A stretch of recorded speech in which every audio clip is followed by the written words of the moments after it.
ఓం శ్రీ గణేశాయ నమః. శ్రీ గురుభ్యో నమః. శ్రీమాత్రే నమః. శ్రీ లలితా త్రిశతి.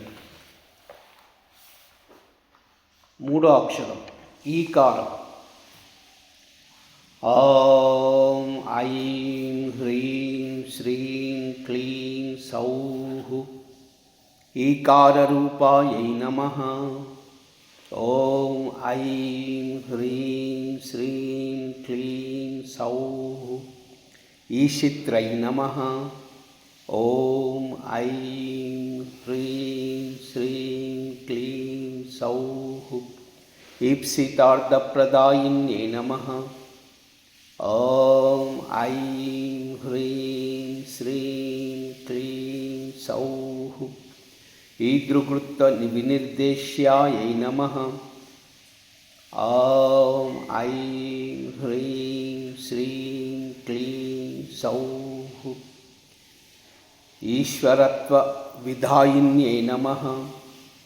ఓం ఐం హ్రీం శ్రీం క్లీం సౌః ఈశిత్వాదశ్చ సిద్ధిదాయై నమః.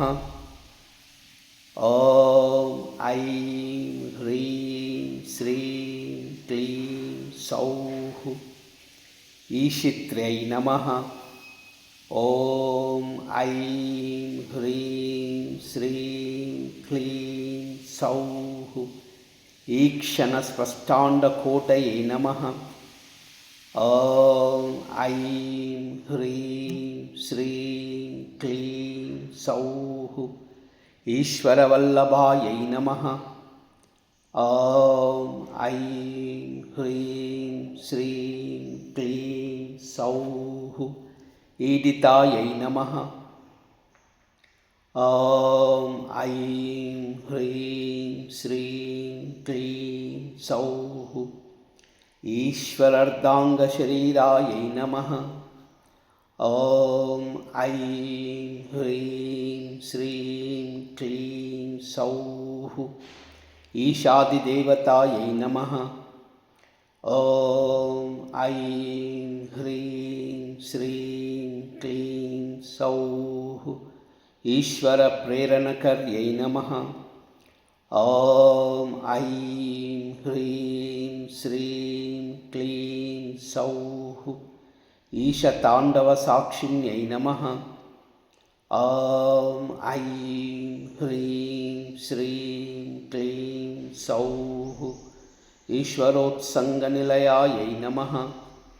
ఓం ఐం హ్రీం శ్రీం క్లీం సౌః ఈతిబాధ వినాశిన్యై నమః.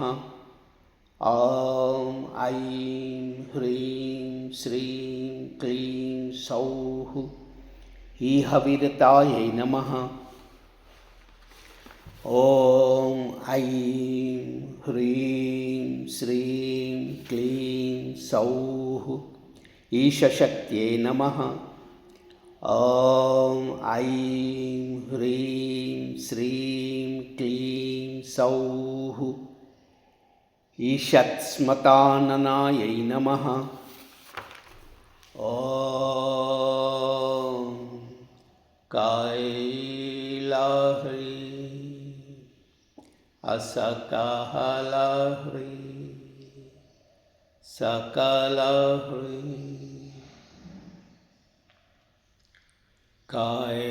కైలాహ్రీ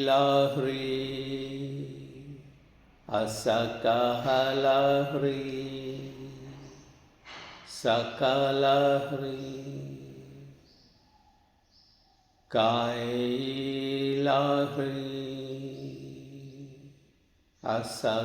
అసకహలాహ్రీ సకలాహ్రీ. సర్వమంగళ